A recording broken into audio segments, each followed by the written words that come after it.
안녕하세요. 저는 경기도 성남 단대 오거리에 살고 있는 40대 초반 여자입니다. 매년 어김없이 찾아오는 명절이 이번에도 코앞으로 다가오게 되자 작년 추석 때 겪었던 일들이 떠올라 사연을 신청하게 되었습니다. 2년 가까이 되는 시간이 지났지만 이 문제로 꼬리를 물고 해결되지 않은 문제가 하나 생겼어요. 시댁 집안에 문제가 생긴 건 동서가 저를 대하는 잘못된 행동들이 불화를 만들었고 점점 상황이 커지게 되자 참고 있던 시부가 결국 폭발을 하게 되었죠. 지금부터 제가 어떤 일을 겪게 되었는지 여러분들께 이야기를 풀어보도록 할게요. 저는 결혼 10년 차였지만 동서는 결혼한 지 1년밖에 안 된 신혼부부였어요. 저와 5살 차이가 나는데 동서 집안은 상당한 재력을 가지고 있어요. 남들이 말하는 금수저였죠. 반대로 저는 평범한 집안이었지만 그래도 부족함 없이 살아왔었습니다. 시댁 집안 또한 동서처럼 엄청난 부를 소유한 건 아니지만 중산층 정도는 될 것 같습니다. 동서 집안에선 당연히 시동생을 사위로 받아주지 않았어요. 워낙 재력 차이가 심하다 보니 여러 가지로 마음에 들어하지 않았었는데 결혼을 할 수밖에 없었던 결정적인 이유는 동서의 임신이었고 이 문제로 어쩔 수 없이 시동생과의 결혼을 허락받을 수 있었습니다. 그런데 워낙 잘 사는 집안에 장가를 가게 된 시동생은 동서와 살면서 삶의 질이 달라지게 되자 짧은 시간에 성격도 변해선 결혼 전에 봤었던 착한 모습은 전혀 찾아볼 수가 없었어요. 동서 또한 워낙 곱게 자라왔었기 때문에 시댁에 오는 것 자체를 별로 좋아하지 않았습니다. 워낙 삶의 질이 달랐던 동서의 태도는 가족 모두를 당황스럽게 만들었어도 환경이 너무 달랐던 터라 그냥 좋게 넘어갈 수밖에 없었어요. 그렇게 어찌어찌 1년의 시간이 지나는 동안 명절을 단 한 번도 보낸 적 없었던 동서와 시동생에게 얼굴을 봐야 할 것 같았는지 시모가 미리 시동생에게 전화를 했었는데 추석 명절 때에도 해외여행 계획이 되어 있다면서 시댁에 올 생각을 전혀 하지 않았습니다. 시동생은 항상 명절 때만 되면 제일 먼저 찾아와서 집안일을 도와줄 정도로 정말 착한 시동생이었는데 동서와 살면서 예전의 모습은 조금도 찾아볼 수 없을 만큼 다른 사람이 되어 있었어요. 시모가 전화를 했는데 망설이지 않고 시댁에 오지 않겠다는 말을 했을 때 가족 모두 상처를 크게 받게 되었죠. 시동생의 한마디에 너무 큰 충격을 받은 시모는 아무 말도 하지 못했고 눈시울이 붉어져 오길래 남편이 시모의 전화기를 빼서 큰 목소리로 한마디 했었지만 콧방귀도 끼지 않았어요. 동서가 시댁에 오는 걸 싫어한다면서 나중에 시간 될 때 자리 만들 테니 그때 식사나 같이 하자는 충격적인 말을 꺼내게 되었고 수화기를 통해 들려오는 시동생의 변해버린 모습에 저까지 당황을 했는데 남편은 결국 감정 조절을 하지 못하고 화를 터뜨렸어요. 너 결혼식 올리고 나서 지금까지 단 한 번도 가족 얼굴 안 본 거 알아? 도대체 뭐 하자는 거야? 돈 많은 집안에 결혼하니까 눈에 뵈는 게 없냐? 아, 무슨 말을 그렇게 해? 정신없이 살다 보면 얼굴 못 볼 수도 있는 거지. 이제 결혼한 지 1년 지났어. 누가 보면 10년간 얼굴 안 보고 산 사람들인 줄 알겠네. 출산도 했다며. 사진 한 장 딸랑 보내는 건 무슨 경우야? 너 정말 많이 변한 거 알아? 아무리 돈 많은 집에 장가를 갔다 해도 해야 될 도리는 하면서 살아야지. 무슨 도리? 가면 일밖에 더 해? 그리고 사진으로 내 아들 얼굴 보여줬으면 된 거 아니야? 우리 집에서 일해주는 아줌마들이 알아서 돌봐주기 때문에 도움 필요 없어서 부르지 않은 거고, 재영이가 우리 집안 식구들 오는 거 별로 안 좋아해. 나중에 여유 생겼을 때 식당에서 얼굴 보기로 했으니까 그냥 좀 기다리면 안 돼? 이리 좀 내놔봐라. 너 정말 엄마 얼굴 안 보고 싶어서 그런 거야? 지금 다들 얼마나 많은 상처를 받았는지 알아? 돈 많은 집안에 장가 가니까 이제 더 이상 가족은 필요 없다고 생각하는 거니? 너 왜 이렇게 많이 변한 거야? 엄마가 지금 너 때문에 얼마나 힘든 시간을 보내고 있는 줄 알아? 아이, 진짜. 거의 40 가까울 때까지 지긋지긋하게 얼굴 봤는데 고작 1년 안 봤다고 이러는 거예요? 저 신혼이에요. 재영이 만나서 인생 좀 즐기고 싶다는데 그게 배 아파요? 너 임마 지금 말 다 했어? 엄마는 네가 어떻게 살고 있는지, 어디 아픈 곳은 없는지, 결혼 생활은 잘하고 있는지 그런 것들이 궁금해서 얼굴 한번 보자고 하는 건데 그게 그렇게 잘못된 거야? 너 이번 추석 때 안 오기만 해봐. 그땐 조용히 넘어가지 않을 거야. 아버지가 지금 얼마나 화가 많이 나셨는지 알아? 여보세요? 아주버님, 제가 옆에서 전부 듣고 있었는데요. 말하는 게 좀 지나친 것 같아서 저도 할 말은 해야 될 것 같아요. 때 되면 꼭 얼굴 봐야 되는 거예요? 결혼해서 새 살림 차렸으면 하고 싶은 대로 하면서 살게 놔두면 되는 거지. 언제까지 이 사람을 어린애 취급할 건데요? 제발 다들 적당히 좀 하세요. 한두 살 먹은 나이도 아니고 알아서 앞가림 할 거고 잊을만 할 때 얼굴 보여줄 테니까 제발 그만 좀 하라고요. 이런 영양가 없는 대화가 얼마나 시간이 아까운 줄 알아요? 저는 시간이 돈인 사람이라고요. 하루가 부족할 정도로 바쁘게 살고 있는데 쓸데없는 곳에 시간을 낭비하면서 살고 싶지 않아요. 동서가 갑자기 튀어나와서 불만들을 털어놓고 끊어버리자 가족들 모두 할 말을 잃어 통화가 끊어진 핸드폰만 멍하니 바라보고 있었어요. 다들 당황해서 어떻게 해야 할지 몰라 서로 바라만 보고 있었습니다.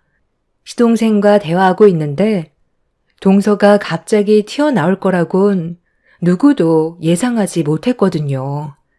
그런데 옆에서 모든 통화를 듣고 있던 시부가 시동생과 동서에게 화가 많이 났는지 평생 얼굴 보고 싶지 않다면서 다시는 연락 같은 거 하지 말라며 분노하셨습니다.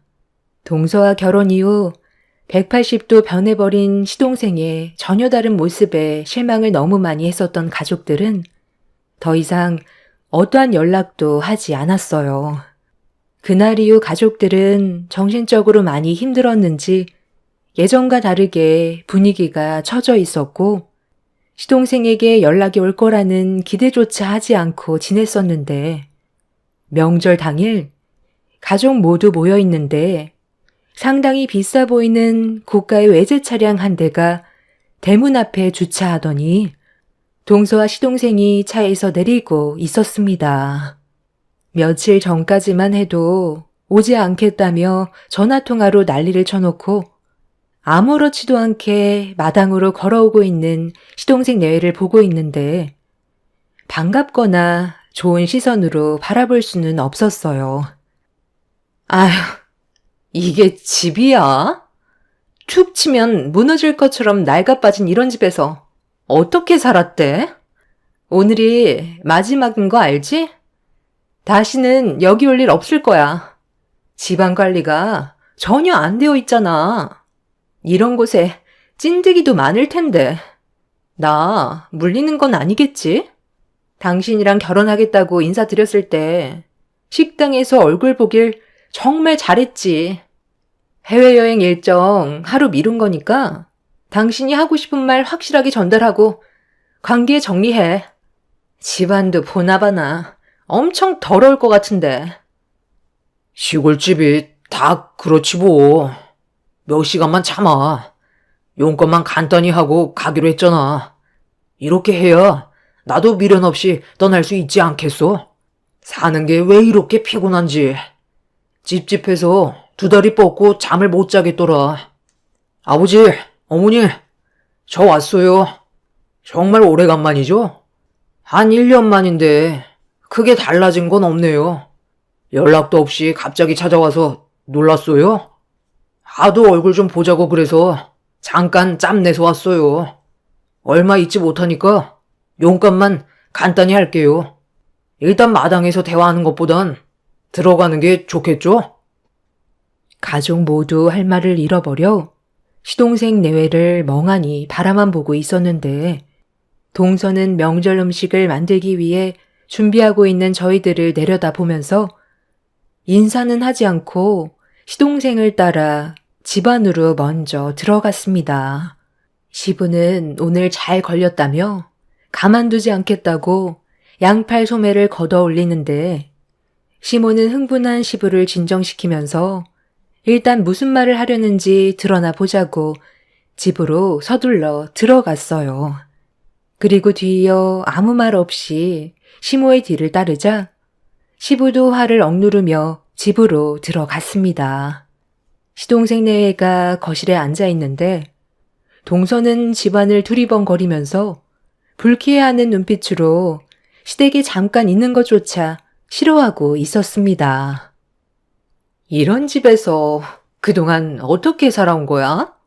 나는 지금이라도 당장 뛰쳐나가고 싶은데 당신 나랑 결혼하길 정말 잘했지? 지금은 펜트하우스에서 살고 있잖아.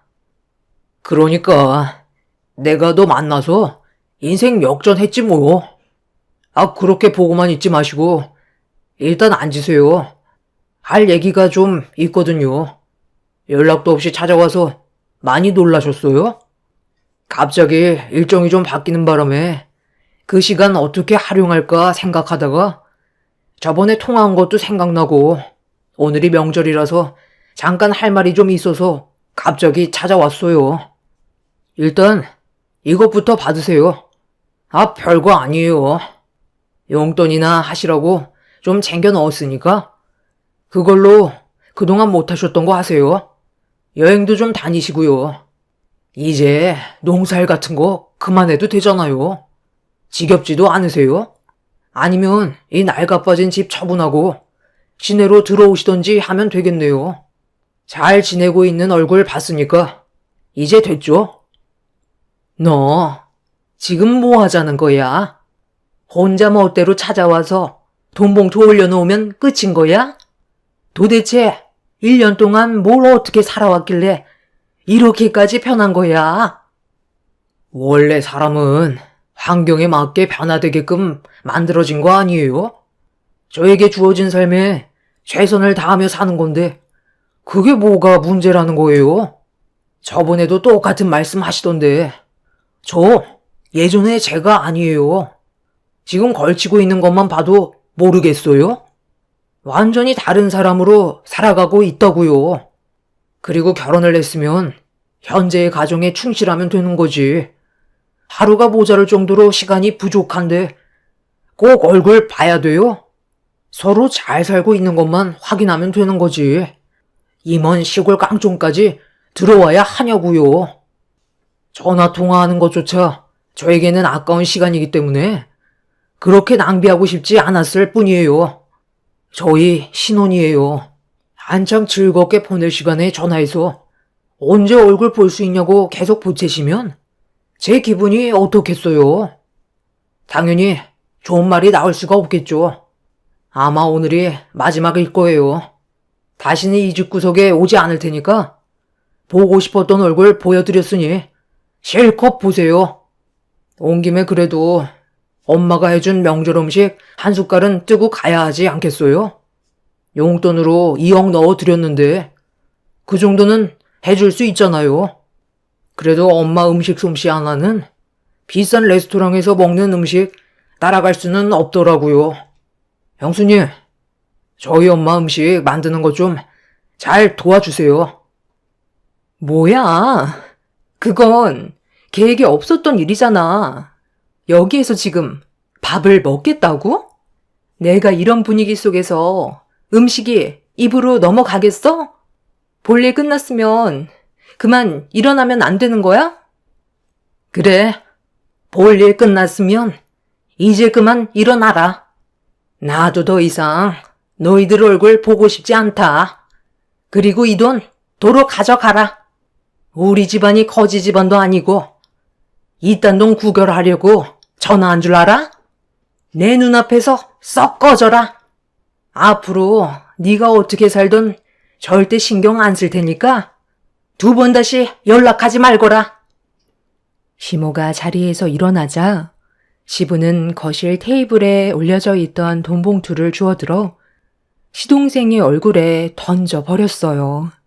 시동생은 어이가 없다는 표정을 지어 보이면서 시부를 노려보고 있었습니다.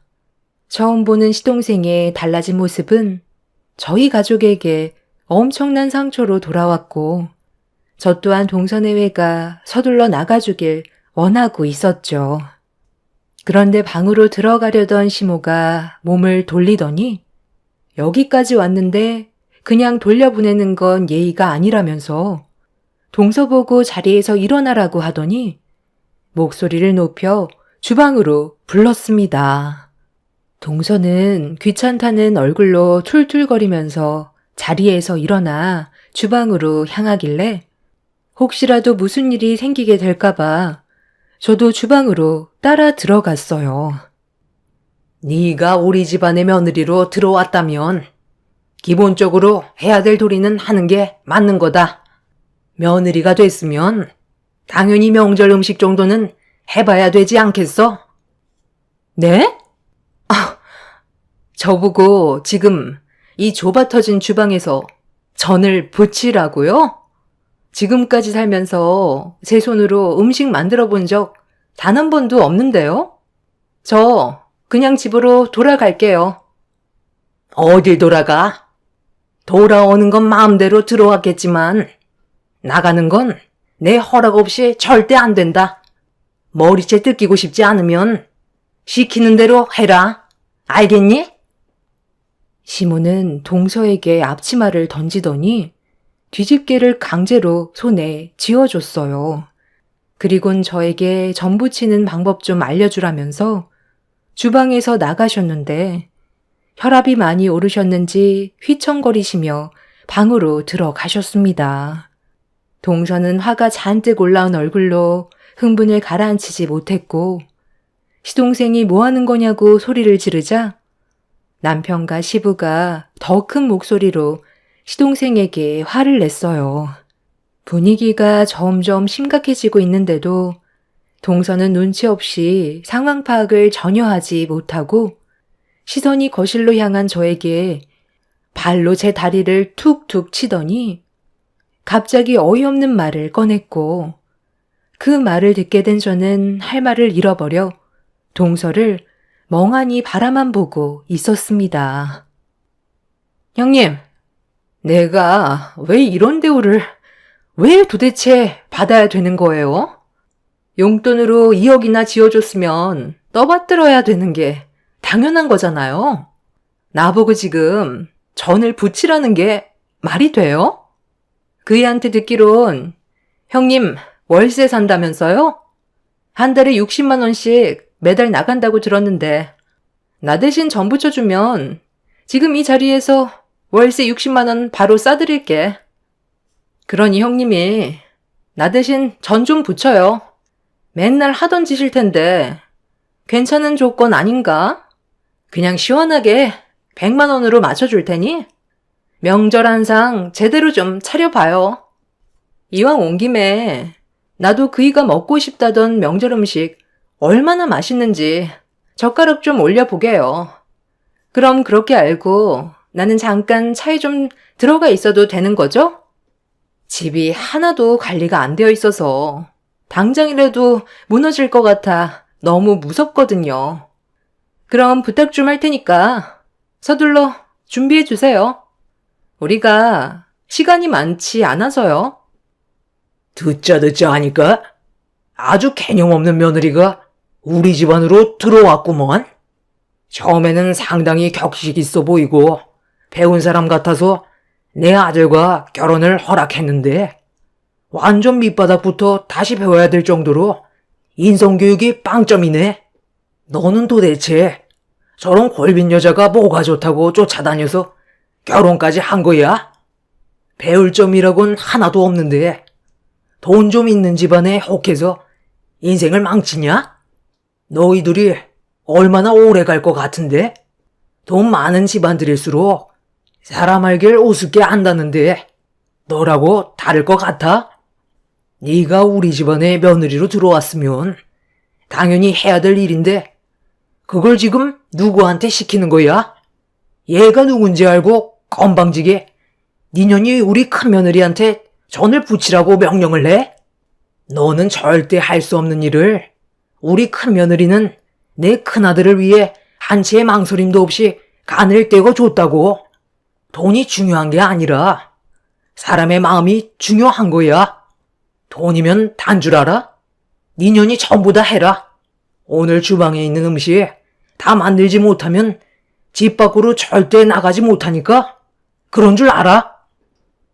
남편과 10년의 결혼 생활을 하는 동안 시부가 이성을 잃을 만큼 분노하는 모습은 처음 봤어요. 5년 전쯤에 남편이 강경화로 상당히 힘든 시기를 보낸 적이 있었는데 그때 제가 신체 일부분을 떼어 남편에게 준 적이 있었어요. 그런 선택을 하지 않았다면 남편은 아마 더 힘든 상황이 되었을 테고 제 곁을 떠났을지도 모르죠. 시부모님은 이런 제 결정에 고마워했었고 대단하게 생각하셨어요. 어찌 보면 피 한 방울 섞이지 않은 남인데 부부의 연을 맺었다는 이유 하나로 남편한테 간을 내어준다는 게 쉬운 건 아니잖아요. 수술 이후 저 또한 예전보다는 건강이 많이 약해져서 무리하지 않는 선에서 시모를 도와 집안일을 했었는데 동서가 도와달라는 것도 아니고 돈을 줄 테니 주방일을 저 혼자서 다 하라는 말에 시부는 화가 머리끝까지 올라와 버려 분노를 가라앉히지 못하셨어요.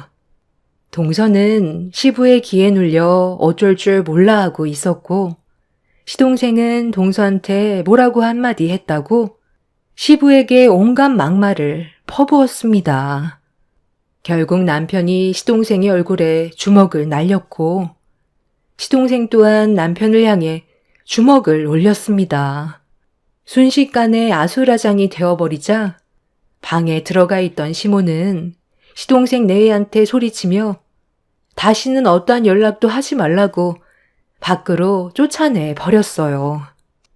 시동생은 자신을 밖으로 밀고 있던 시모를 옆으로 강하게 밀치더니 거실 테이블에 올려져 있던 돈봉투를 다시 주워들더니 더러운 집구석 다시는 오고 싶지 않다면서 바닥에 침을 뱉은 뒤 동서를 데리고 집 밖으로 나가 버렸습니다.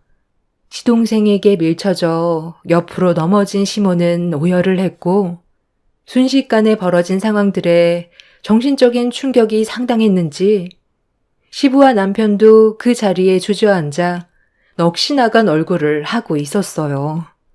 그렇게 한바탕 난리가 난 이후 시동생 내외에게는 일절 연락 한 통이 없었어요. 그런데 해가 지나 다음 설 명절에 저희 가족들끼리 조용하게 지내고 있었는데 갑작스러운 전화 한 통이 엄청난 충격을 가져오게 되는 일이 있었습니다. 난리를 치고 떠난 시동생이 동서와 잘 먹고 잘 사는 줄 알았는데 그와 전혀 반대되는 삶에 놓였다는 걸 알 수 있었어요. 시동생의 건강에 적신호가 켜졌고 도움을 요청한 시동생의 한마디에 시부는 조금의 망설임도 없이 전화를 끊어버렸습니다.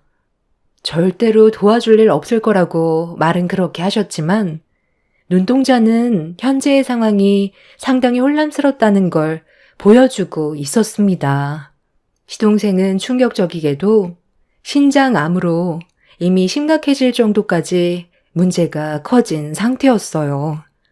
서둘러 기증을 받지 않는다면 돌이킬 수 없을 정도로 안 좋은 몸 상태를 가지고 있었습니다. 알고 보니 신장이 90% 이상 망가질 때까지는 통증이 나타나지 않아 건강상 알아차리기가 힘들다는 걸 알 수 있었습니다. 두 개의 신장 모두 암으로 인해 제 기능을 잃은 상태에서 급하게 항암 치료를 시작하게 되었다는 말을 듣게 되었죠. 불과 몇 달 전까지만 해도 저희 가족들에게 대들며 소리치던 시동생이 신장암으로 항암 치료를 받고 있다는 소식을 접하게 됐을 땐 너무 큰 충격이었어요. 그런데 더 큰 문제는 여기에서 끝나지 않았습니다. 시동생이 병에 걸리게 되자 동서 집안에서는 사기 결혼이라고 시동생에게 이혼 소송을 진행했어요. 결혼한 지 얼마 되지 않아 벌어진 일이기 때문에 동서 집안에서도 난리가 난 상태였습니다. 이혼을 무르기 위해선 서둘러 신장을 이식받는 방법밖에는 없는데 동서의 집안에서는 금전적인 도움을 일절 주고 싶지 않다면서 등을 돌려버렸고 이 문제로 인해 시동생이 시부에게 도와달라고 전화를 했던 거였습니다. 시부모님은 그래도 자식이라고 시동생의 건강 상태가 어떤지 확인해 보기 위해 병원을 찾아갔는데 저희가 보게 된 시동생의 모습은 상상 이상으로 심각해 보였어요. 가족들과 등을 돌렸으면 잘 살 것이지. 왜 이런 곳에서 누워있는 거야? 떵떵거리며 보란 듯이 잘 먹고 잘 살아야 될 거 아니야? 너는 엄마 아빠 보기 안 부끄럽니? 제가 두 분께 무슨 말을 할 수가 있겠어요. 못난 아들 철없이 굴어서 정말 죄송합니다. 그저 돈 걱정 없이 사는 삶이 너무 행복했었어요.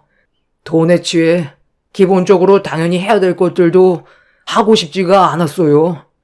그래서 두 분의 말에 귀를 닫아버린 것 같아요. 이제 와서 생각해보니 제 자신이 너무 한심해요. 아, 때마침 오셨네. 어떻게 얼굴 보고 얘기해야 되나 고민이 많았었는데 전부 다 한자리에 모였으니까 본론만 얘기할게요. 저 이 사람과 이혼 도장 찍었어요.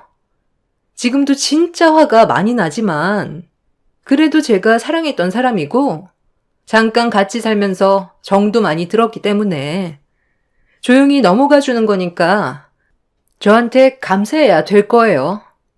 저희 부모님이 저 사람 상대로 소송 걸겠다고 했을 때 저도 그렇게 하고 싶었지만 저희 둘 사이에서 태어난 아이 때문에 최대한 좋게 해결 보려 했던 것 뿐이에요. 저기요, 이제 들어오셔도 돼요. 아줌마, 저분한테 아이 건네주세요. 곰곰이 생각해 봤는데요. 아이가 있으면 제가 새 출발하는데 문제가 생기잖아요? 어머님, 손자 얼굴 처음 보죠? 그리고 이거 받으세요. 앞으로 아이 키우면서 들어갈 양육비 넣어드렸어요. 그 정도면 그래도 많이 드렸다고 생각해요. 나머지는 어머님 가족분들이 알아서 하셔야죠. 저 혼자 짊어질 수는 없잖아요? 그냥 깔끔하게 손 털고 싶어서 그런 거니까 서로 조용히 처리하자고요. 소송 안 한 것만도 감사하게 생각하세요. 저희 부모님이 지금 화가 머리끝까지 올라오셨다고요. 저 인간이 글쎄 저한테 뭐라고 한 줄 알아요? 도와달래요. 살 수 있게 해달라는데 그 말이 뭐겠어요? 제 신장을 떼어달라는 말이잖아요. 이식받지 않는다면 오래 살아갈 수 없다던데요? 이식자 대기도 많아서 차례 기다리다 세상 떠날 수 있다던데. 문제는 이식을 해준다 해도 몸에 이미 전이가 되어 있으면 하나마나인데 왜 제 몸 아파가면서까지 신장을 나눠줄 수는 없죠. 괜히 일 크게 만들지 말고 조용히 정리하자고요. 저희 부모님 잘못 건들면 어머님 집안 뼈도 못 추리는 거 알고 있죠? 돈이면 뭐든 할 수 있는 세상인데 저희 부모님 심기 불편하게 만들었다가 틀어지기라도 한다면 상당히 골치 아파질 거예요. 제가 그 아이를 어머님한테 건네드린 이유도 저희 부모님이 고아원에 보낸다는 거 겨우 말려서 데리고 온 거예요. 이번만큼은 눈치껏 행동하셨으면 좋겠어요. 그래야 뒤탈이 없거든요. 그럼 저는 할 말 다 했으니 그만 돌아가 볼게요. 가족분들 중에 신장 이식해줄 사람이 있을까 몰라? 당신이 그 난리를 치고 떠났는데 자기 신체를 떼어줄 사람이 과연 있을까? 시모는 손주를 품에 안은 채 병실 밖으로 나가는 동서를 덜덜 떨면서 바라만 보고 있었어요. 저희 가족 모두 상황 파악을 하기 위해 머릿속 정리를 해야 될 필요가 있었습니다. 동서는 아이 품에 껴놓은 돈봉투에 5억을 넣어놨었고 시부는 시동생에게 한심하다면서 괴로워하셨습니다. 시모 또한 정신적 충격에 아무 말도 못하고 있었어요.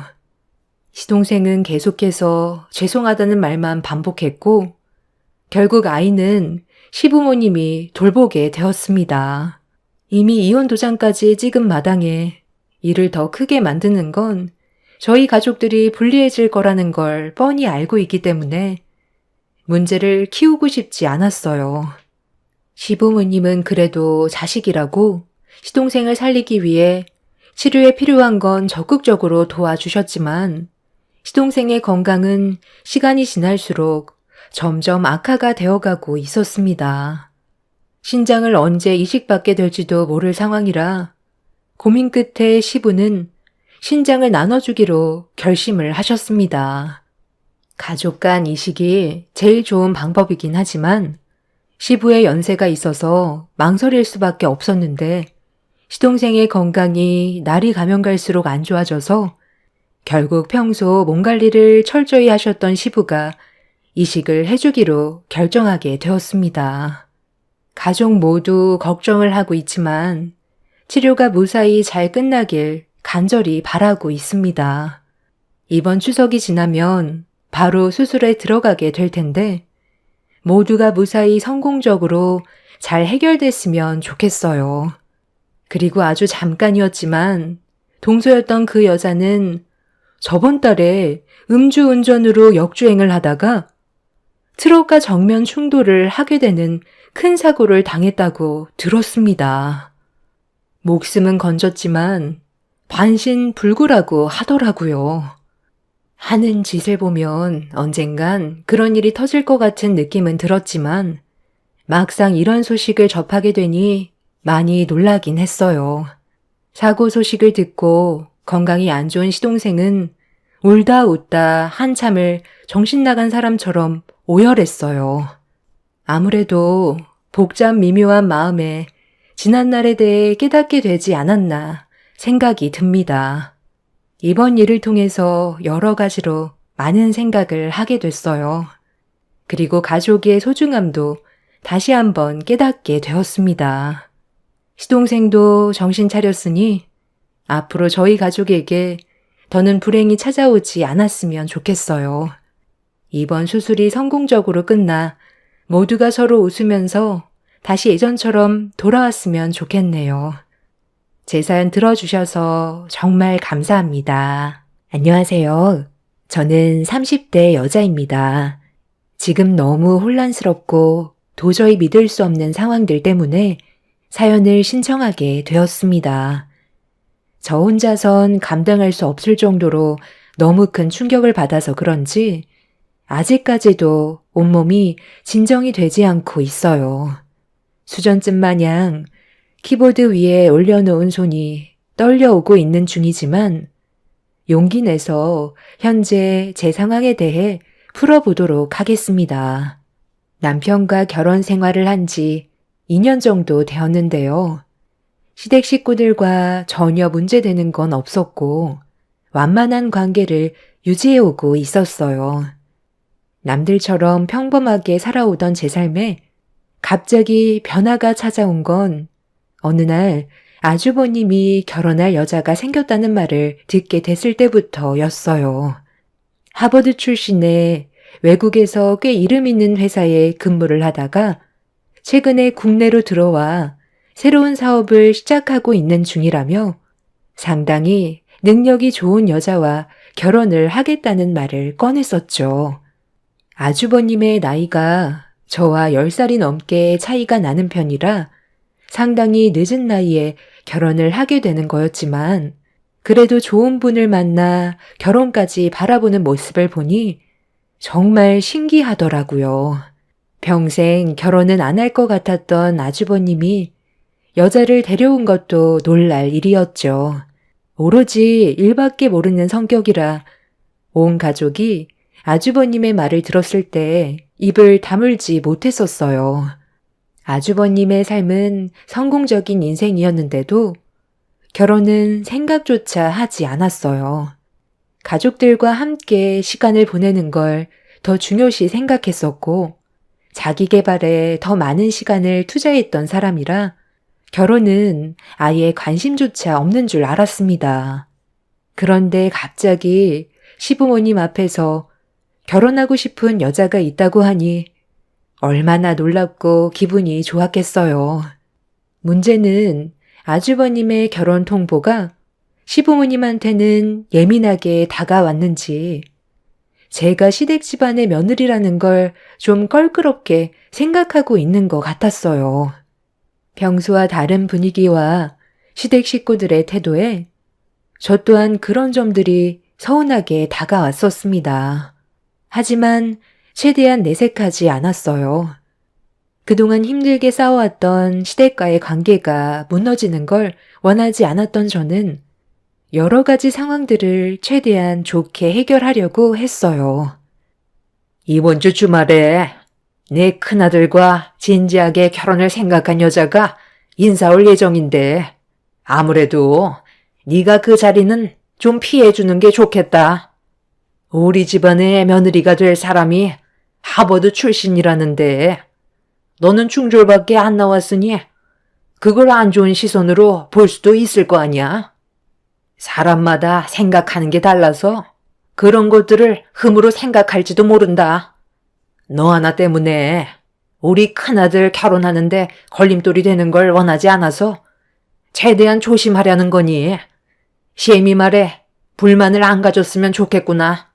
서로 얼굴 붉히는 것보단 이해해주면 좋잖니. 내 말에 섭섭한 건 아니지? 차후에 어느 정도 준비가 됐을 때 너도 인사시킬 테니까 일단 그렇게 알아둬라. 저도 같은 생각이에요. 아무래도 재수 씨가 그 사람과 동서지간이 될 거라 얼굴을 제일 많이 마주할 텐데 대화하던 도중 중졸이라는 얘기가 나온다면 대화 자체를 섞고 싶어 하겠어요. 그냥 중졸이라는 것도 숨기는 게 좋겠어요. 그런 거 괜히 알려봤자 좋을 거 하나 없잖아요. 그리고 제가 그 사람 데리고 왔을 때까지 음식 만드는 건 도와준다 해도 모두 한자리에 모였을 때는 잠깐 방에 들어가 있어 주든지 하세요. 그 사람이 남들 보는 시선 같은 걸 상당히 예민하게 생각하고 있어서 재수 씨가 가족도 없고 그동안 홀로 살아왔다는 걸 알게 된다면 저와의 결혼에 대해 다시 생각해 볼 수도 있을 거예요. 그러니 좀 불편하더라도 결혼식을 올리기 전까진 투명 인간처럼 우리 집안에 없는 사람처럼 지내는 게 좋겠네. 기분 나쁘거나 하진 않죠? 서운하게 생각하지 말고 결혼하기 위한 절차니까 재수 씨가 이해 좀 해줘요. 나 그동안 일만 하고 살았어요. 여자 하나 제대로 만나본 적 없이 성공을 위해 앞만 보며 달려왔고 벌써 나이가 40이 넘어버렸는데 남은 인생 나도 사랑하는 사람과 새로운 출발을 해야 되지 않겠어요? 이 모든 게 가족을 위해서다 생각하고 재수 씨가 적극적으로 도와줘요. 이 사람이 마음이 얼마나 넓은데 그런 걸로 서운해하는 거 절대 없으니까 형 결혼하는 데나 신경 써. 미안한데 당신 밥 다 먹었으면 자리 좀 비켜줄래? 결혼 문제로 가족들끼리 진지하게 대화를 좀 해야 될 것 같은데, 당신을 무시하려는 게 아니라 내가 우리 가족들과 개인적으로 대화를 좀 하고 싶어서 그래. 제 인생에 흠이 많아서 그걸 시댁 식구들은 불편해하고 있었어요. 그간 그런 제 삶을 안쓰럽게 여기고 저를 아껴준 시댁 집안 사람들의 가족 구성원이 되기 위해 정말 많이 노력을 했었습니다. 그리고 저도 한 가족이 된 줄 알았었는데 아주버님의 중요한 결혼 문제가 저를 당황스럽게 만들었어요. 전혀 예상하지 못한 식구들의 행동들을 어떻게 받아들여야 할지 모르겠더라고요. 남편의 부탁으로 자리를 피해주긴 했는데 제 감정이 좋지 않아 한참 뒤에 방으로 들어온 남편한테 제 입장에 대해 서운했던 점들을 대화로 풀어나갔어요. 그런데 남편의 낯선 반응이 저를 놀라게 만들었습니다. 당신이 서운하게 생각한다고 내가 그걸 다 받아줄 수는 없는 거잖아. 우리 엄마가 얘기한 건데 내가 반박할 수도 없는 거고, 그날 하루 일단 조심해 달라는 건데 그게 불만이야? 우리 가족이 지금 얼마나 예민한지 알고 있지? 이럴 땐 서로가 이해해주고 노력해야 되는 거라고. 어떤 상황인지 당신이 알지 못하는 것들이 많다니까. 그래, 나도 어머님이 무슨 말씀을 하셨는지 다 이해하고 있어. 그런데 다들 평소와 너무 다른 모습이라 내가 어떤 식으로 행동을 해야 될지 모르겠더라고. 그냥 시키면 아무 말도 하지 말고 불만도 가지지 말고 하라는 대로 하면 되는 거야. 그동안 그렇게 살아왔잖아. 평소와 다를 거 전혀 없어. 그저 당신이 식사 자리에 함께하는 것만 잠깐 피해달라는 거잖아. 어려운 거 없는데 이것 가지고 서로 불편하게 만들 거야? 당신이랑 내가 하루 이틀 살아갈 것도 아니고 앞으로 평생 얼굴 보고 살아야 되는데 우리 형 결혼식 당신 때문에 파투라도 나면 나랑 웃으면서 지낼 수 있겠어? 당신은 낄 때 끼고 빠질 때 빠져주면 되는 거야. 그게 어려운 건 아니잖아. 나 내일 아침 일찍 나가봐야 돼. 대충 무슨 말인지 알아들었지? 형 결혼 문제로 서로 예민하니까 조용히 따라줘. 남편도 평소와는 너무 다른 모습으로 저를 대하는데 이런 상황들이 적응이 되지 않더라고요. 저를 등지고 누운 남편의 얼굴에는 아주버님의 결혼 문제로 근심이 가득해 보였습니다. 모두가 원하고 있는 걸 서운하다는 이유 하나 때문에 집안 분위기 망치고 싶지 않아 그냥 시키는 대로 하는 게 좋을 것 같았어요. 그게 서로 얼굴 붉히지 않는 일이고 남편 말대로 앞으로 함께 살면서 좋은 관계를 유지할 수 있는 유일한 방법인 것 같았습니다. 저보다 손이 동서로 들어올 예비 형님이 어떤 사람인지 궁금했었지만 그런 거 하나 일절 물어보지 않았어요. 괜히 또 얼굴 붉히는 일이 생기게 될까봐 눈치만 보면서 생활을 하게 되었습니다. 한 지붕 아래 가족 모두가 함께 사는 건 여간 어려운 게 아니었지만 시무와 남편이 원해서 시댁에 사는 걸 결정했었는데 처음으로 그 결정에 대해 후회하는 일이 있었어요. 어머님, 지금 뭐 하시는 거예요? 다락방에서 뭐 찾는 거라도 있으세요? 제가 좀 도와드릴까요? 내일 아주버님과 결혼할 여자분 인사 온다고 음식 준비하신다면서요. 지금 아니면 시간이 안 될 것 같아. 미리 정리 좀 해두려고 하는 거다. 네가 내일 들어가 있을 곳이다. 예비 며느리가 집 구경 좀 한다고 돌아다니다가 괜히 너랑 얼굴 마주하면 그게 더 껄끄럽잖아. 그러니까 내일 식사 준비 끝나면 여기에 들어가 있으면 될 거다. 이 정도 공간이면 잠깐 동안 충분히 지낼 수 있잖아. 네? 내일 이 좁은 다락방에 들어가 있으라고요? 어머님, 이건 좀 너무한 거 아니에요? 차라리 밖에 있다가 연락 주시면 그때 들어오든지 할게요. 이건 정말 아닌 것 같아요. 제가 어머님 집안에 며느리로 생활하는 게 그렇게 마음에 안 들고 창피하세요? 저 이 집 식구 된 지 2년이 넘었어요. 그동안 저를 아껴주시고 진심으로 대해주시는 것 같아 너무 행복했었기 때문에 어머님이 자리를 피해달라고 하셨을 때 이해하고 넘어가려 했었다고요. 그런데 이건 도저히 받아들이지 못하겠어요. 허리 펴기 힘든 이 좁은 다락방에 제가 왜 들어가 있어야 하는지도 모르겠고 어머님이 무슨 생각으로 저를 이곳에 두려고 하는지 이해가 안 돼요. 내일 아주버님이 결혼할 분을 데려오기 전에 일찍 나갈 테니 그만 정리하세요. 솔직히 저 지금 너무 서운하고 상처받았어요.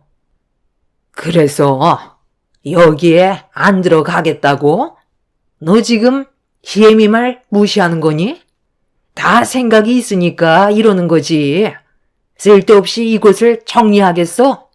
네가 나가 있으면 내가 필요할 때 바로 부를 수가 없잖아. 최대한 내 근처에 있어야 내일 도움이 필요할 때 다락방에 있는 너한테 도움을 요청할 수 있을 거 아니야? 그렇게 생각이 없니?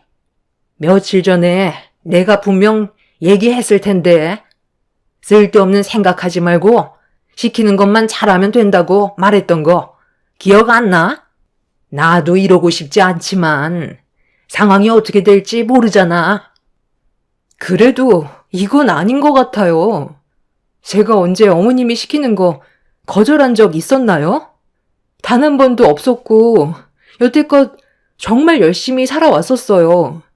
제가 많이 부족하다는 걸 알기 때문에 어머님이 저를 며느리로 받아주셨을 때 너무 감사했었고 가족 구성원이 된 만큼 실망시켜드리고 싶지 않아 정말 열심히 살아왔었다고요. 그럼 이번에도 그냥 시키는 대로 하면 되지 무슨 말이 그리 많아? 서로 웃고 지내면서 만든 추억은 금방 잊혀지지만 서로의 마음에 상처가 남겨진 건 평생 간다고 그랬다. 이 문제로 너와 내가 상처받아서 평생 얼굴 붉히면서 살았으면 좋겠니? 그런 걸 원하지 않는다면 내일 하루 딱 눈 감고 시애미가 시키는 대로 해라. 시모는 화가 많이 났는지 저에게 처음으로 목소리를 높이면서 강요를 했어요. 그날 너무 마음이 안 좋았고 당장이라도 집 밖으로 뛰쳐나가고 싶었지만 제 행동으로 인해 모든 걸 그르칠 수도 있다는 생각 때문에 아무것도 하지 못하고 다락방 안을 정리하고 있는 시모를 멍하니 바라볼 수밖에 없었습니다.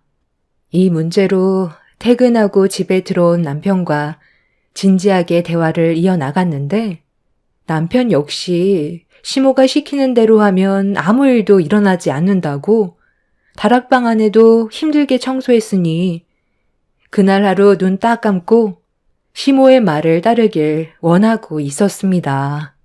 누구 하나 제 편이 없었어요. 저를 친딸처럼 생각해 주신 시부에게 도움을 요청하려 했는데 시부는 저와 단둘이 있는 자리를 만들고 싶지 않았는지 계속 피해 다니고만 있었습니다. 시댁 식구들이 저를 따돌리는 것 같아 기분이 정말 안 좋아지자 그날 잠 한숨 못 자게 되었고 다음 날까지 좋지 않은 감정이 유지가 된 상태에서 아침 일찍 일어난 시모의 옆에서 일손을 도왔습니다. 묵묵히 상차림을 준비하고 있던 시모는 평소와 다른 모습으로 한마디 말도 없이 음식을 만드는데 열중하셨어요. 그렇게 음식이 준비가 거의 다 끝나가고 있는데 아주버님한테 연락이 왔고 거의 다 도착했다는 말에 가족들은 정신없이 분주하게 움직이고 있었습니다.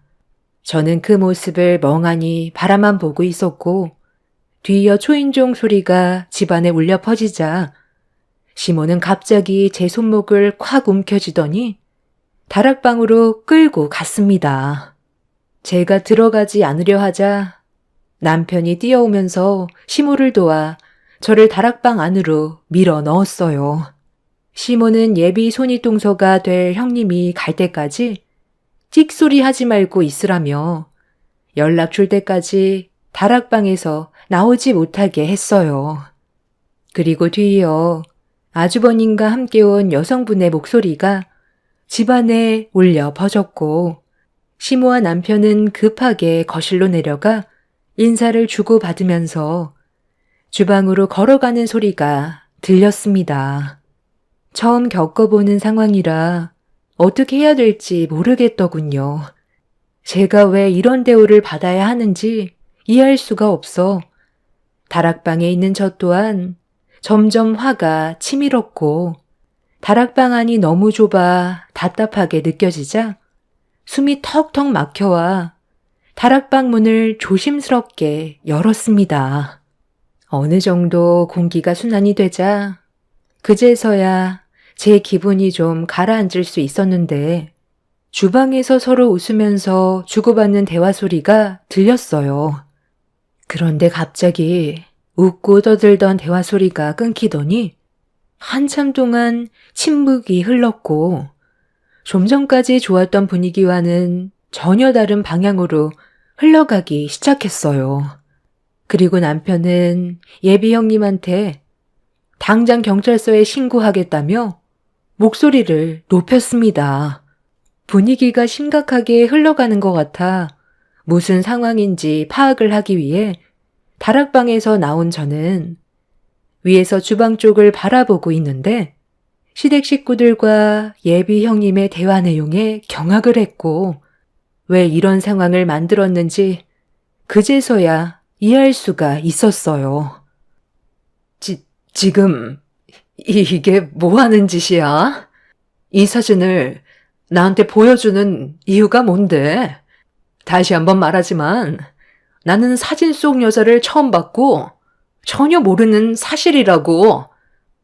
지금 그쪽이 거짓말할 상황이 아니라는 거 더 잘 알 텐데. 사태 파악을 못하는 것 같은데. 내 전화 한 통이면 그쪽 인생 나락으로 떨어진다는 거 몰라? 그래. 사실대로 말하는 게 좋을 거다. 너, 내 큰아들과 결혼해서 뭔 짓을 꾸미려고 한 거지? 내 아들이 그동안 힘들게 쌓아온 노력을 네가 전부 다 빼앗으려 했었다며? 네? 아, 제가요? 중원 씨, 그동안 나를 그렇게 보고 있었던 거야? 내가 지금까지 당신한테 보여줬던 마음은 아무것도 아니었어? 어떻게 나를 그런 사람으로 취급해? 내가 이미 전부 뒷조사 해봤어. 너무 딱 맞아 떨어지는 게 겹치는 부분이 많아서 이상하게 생각했었는데 아닐 거라고 믿고 싶었거든. 그런데 우리가 1박 2일로 놀러 갔을 때 내가 술에 취해 누워있는데 너는 내가 깊은 잠에 빠져있는 줄 알고 누군가와 통화를 했었지? 이게 지금 네가 거짓말을 하고 있다는 증거야. 여보세요? 아, 그래. 지금 술 퍼먹어서 누가 잡아가도 모를 정도로 뻗어 있으니까 걱정 안 해도 돼. 앞으로 내가 하는 얘기 잘 들어. 그래야 많은 돈을 거머쥘 수가 있다고. 도대체 뭐가 그렇게 불안한 건데? 그럼 이대로 굶어 죽을 거야? 우리가 한 번도 아니고 이번이 두 번째인데 두려울 게 뭐가 있어? 그때처럼 사고사로 처리되게끔 준비하면 되는 거야. 문제될 거 전혀 없으니까 당신은 내가 시키는 대로만 따라와 주면 돼. 이번 일 끝나면 또 해외에서 한동안 지내면 되는 거라고.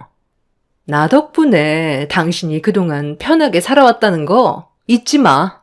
돈 떨어졌으니까 해야 되는 건 당연한 거야. 이 집안 사람들 내가 하버드 출신이라고 얘기하니까 아주 설설 기더라. 결혼은 어렵지 않게 할 수 있을 것 같으니까 당신은 돈 주고 산 가짜 부모들 입단속이나 잘해. 당신은 우리 집안 오빠가 되는 거야. 알겠어? 14년 전에도 해봤잖아. 그럼 밖에서 막노동하면서 살아갈 수 있어? 우리 인생은 이렇게 살아야 되는 거라고. 돈 떨어졌으면 당연히 해야 되는 일이니까 양심 같은 건 갖다 버려. 돈 쓸 때는 좋아했으면서 막상 또 일을 시작하려니까 두렵니? 14년 전에도 너 때문에 경찰에 붙잡힐 뻔했던 거 알지? 다행히 사고사로 상황이 마무리돼서 빠져나갈 수 있었지만 2번 실수는 용납 못해.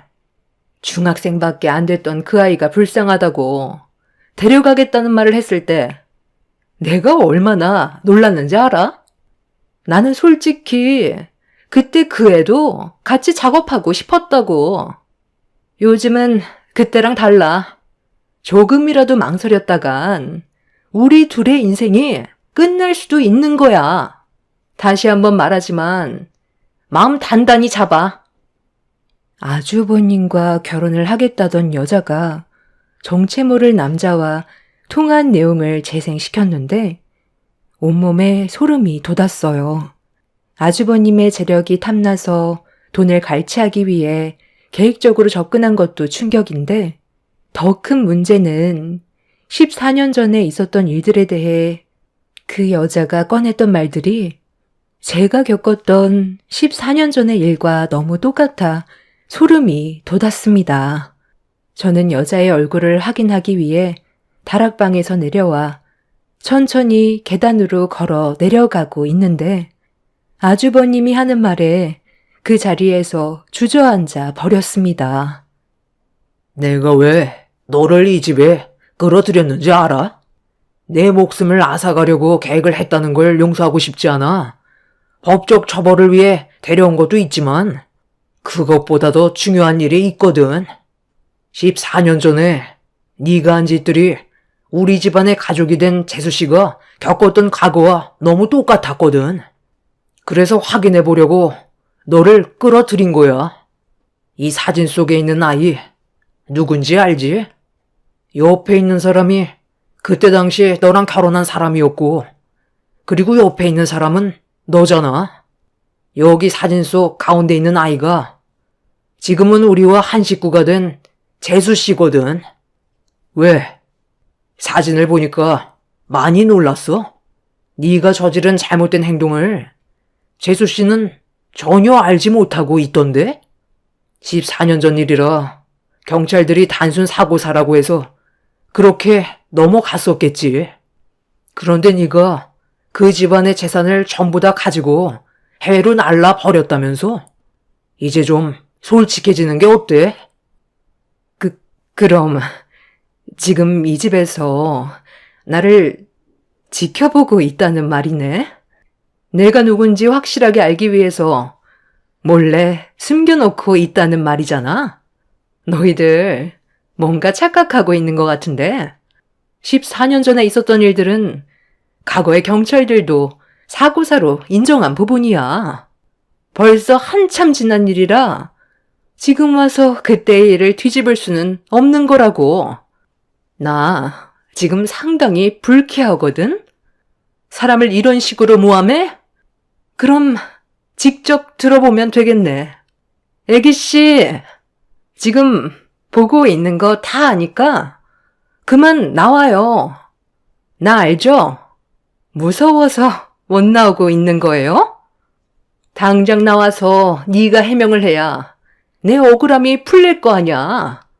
이 넓은 세상에서 왜 하필 네가 이곳에 있는 건데? 애기씨, 좋은 말 할 때 지금 당장 내 앞에 나오는 게 좋을 거예요. 예비 손이 동서였던 그 사람은 목이 터져라 저를 찾기 시작하는데 온몸이 굳어 그 자리에서 꼼짝도 하지 못하고 있었어요. 그리고 저와 눈이 마주친 그 여자는 14년 전에 저희 오빠와 결혼을 했었던 과거의 새언니였습니다. 그때 당시 저에게는 안 좋은 기억이 있었어요. 그리고 제 과거의 일들을 시댁 식구들 또한 전부 다 알고 있었습니다. 아주 어렸을 적 제가 태어난 지 얼마 안 됐을 때 엄마가 잠깐 한눈판 사이 제가 타고 있던 유모차가 움직여서 교통사고가 날 뻔했던 걸 막으려다가 엄마가 사고로 세상을 떠난 적이 있었어요. 그래서 아빠와 오빠가 저를 키워줬었고, 제가 중학생이 되었을 때 오빠는 사랑하는 여자를 만나 일찍 결혼해 자리를 잡았었죠. 그런데 아빠도 갑작스러운 암으로 세상을 떠나게 되면서 아빠의 회사를 같이 운영하던 오빠와 새언니 곁에서 살아갈 수밖에 없었습니다. 저는 늦둥이라 오빠와 12살이 넘게 차이가 났었어요. 그때 당시 새언니는 저를 친동생처럼 아껴주었고 서로 의지하면서 열심히 살아왔었죠. 그런데 어느 날 갑자기 오빠가 교통사고로 세상을 떠나게 되었고 중학교 졸업을 앞둔 저는 가족 모두를 잃어 새언니의 품에서 살아갈 수밖에 없었습니다. 그리고 여기에서 문제가 시작되었습니다. 겨울 방학이었던 저는 친구들과 시간을 보내고 집에 들어왔는데 집안이 난장판으로 되어 있었고 잠시 뒤 어떤 남자가 여러 명의 남자들을 데리고 들어와 집안의 물건을 치우라고 지시하고 있었습니다. 제가 뭐 하는 거냐고 소리치자 저를 이상하게 쳐다보던 남자는 저희 부모님과 오빠와 오랜 세월 함께 살아왔던 그 집을 새언니가 처분했다는 말을 듣게 되었고 그때 당시 너무 어렸던 저는 이 상황을 어떻게 해야 될지 몰라 아빠와 오랜 시간 함께 일했었던 회사 아저씨한테 도움을 요청하려고 회사를 찾아갔는데 눈앞에 펼쳐진 광경은 저에게 엄청난 충격을 안겨주었습니다. 새언니는 이미 회사도 헐값에 처분한 상태였었죠. 아빠와 오랜 시간 함께 일을 해왔던 아저씨와 다른 직원들은 한순간에 일자리를 잃게 되었고 엄청난 충격을 혼자서 감당하기 힘들었던 저는 아저씨의 도움을 받아 같이 생활을 하게 되었습니다. 아줌마와 언니들은 저를 친가족처럼 잘 대해주셨고 그 집에서 성인이 될 때까지 도움을 받을 수 있었어요. 경찰들은 사고사로 단정을 지었고 해외로 이미 잠적해버린 새언니를 찾을 수는 없었습니다. 성인이 되어서도 제가 할 수 있는 건 아무것도 없었어요. 그저 먹고 살기 위해 험한 세상에서 발버둥치며 뛰어다니는 게 전부였죠. 그리고 그런 제 삶에 지금의 남편이 나타나게 되었고 행복한 결혼 생활을 하게 된 거였는데 평생을 찾을 수 없을 줄 알았던 그 사람이 제 앞에 나타났습니다. 그것도 저희 오빠가 사고사가 아닌 새언니였던 그 사람의 손에 의해 떠났다는 진실이 드러난 상태로 말이죠. 온몸에 소름이 돋았었어요. 그때 당시 저에게 정말 잘해줬었는데 그 모든 것들이 가면 속의 모습이었고 어렸던 저는 그 사람을 친언니로 생각하며 의지했었으니까요. 다락방에 나와 주저앉아 있는 저를 발견한 그 여자는 저에게 성큼성큼 다가와 자기는 잘못한 게 없다며 시댁 식구들한테 과거에 있었던 일들에 대해 설명하고 자기를 밖으로 보내달라는 어이없는 말을 늘어놓기 시작했어요. 너무 큰 충격을 받아 아무 말하지 못하고 있자 그 여자는 자기 말을 알아듣지 못하냐고 멱살을 잡아 무서운 눈빛으로 저를 바라봤습니다. 그리고 이런 상황을 지켜보고 있던 시모가 달려와 그 여자의 머리채를 잡아 사정없이 흔들면서 딸 같은 며느리 몸에 함부로 손을 댔다고 난리를 쳤어요. 계단에서 굴러떨어진 그 여자는 고통스러워하며 비명을 질렀고 시모는 저에게 미안하다면서 그 여자가 저와 정말 연관이 있는 사람인지, 그리고 추가적인 증거들이 나올지 몰라 저에게 신변 위험이 생기게 될까봐 다락방에 잠깐 들어가 있으라고 했던 거라면서 처음부터 어떤 상황인지 알고 있었는데도 말하지 못한 거에 대해 미안하다고 하셨어요. 결정적인 증거를 잡기 위해 선택한 거라며 그동안 제가 겪었을 아픔들에 대해 시몬은 용서를 구하며 저를 안아주셨습니다.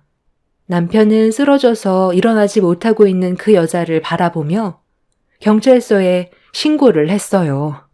14년 전에 있었던 계획적인 범행을 저지른 범인이 아주버님까지 해하려는 계획을 가지고 접근했다며 서둘러 연행해달라고 전화통화를 하고 있었습니다. 제가 과거에 겪었던 아픔들을 시댁 식구들한테 말하지 않고 속으로 숨기고만 있었다면 제 눈앞에 쓰러져 있던 그 여자한테 오히려 역으로 당했을 수도 있었던 상황이었어요.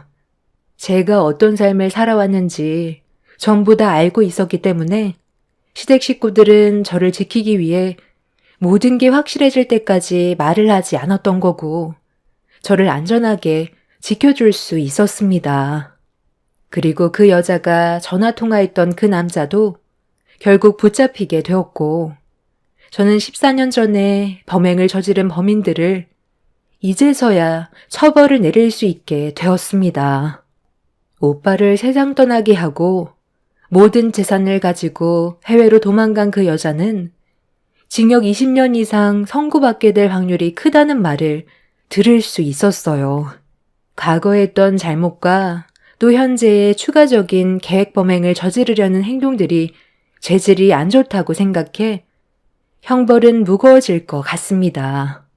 전혀 알지 못했던 일이 밝혀져 지금 현재 너무 큰 충격을 받아 온몸이 떨려오고 있지만 그래도 오빠가 억울하게 당한 그때의 일들을 이제야 풀 수 있게 돼서 제 마음도 한결 편해졌습니다. 그리고 무엇보다 저를 진심으로 가족처럼 생각해주는 시댁 식구들이 함께 있어서 너무 감사했어요. 앞으로 법정에 서게 될 일이 자주 있을 것 같은데 여러분들께서 저에게 힘이 되는 응원의 한마디 해주셨으면 좋겠어요. 저희 오빠를 해한 그 사람들이 제가 원하는 법적 처벌을 받을 수 있기를 간절히 바랄 뿐입니다. 제 사연을 여러분들께 털어놓게 되니 어느 정도 마음의 안정을 찾을 수 있었습니다. 오늘 하루 여러분들의 삶은 슬픔이 아닌 행복만 가득하시길 바라며 법적으로 어떤 결과가 나왔는지 판결이 났을 때 다시 찾아오도록 하겠습니다. 감사합니다.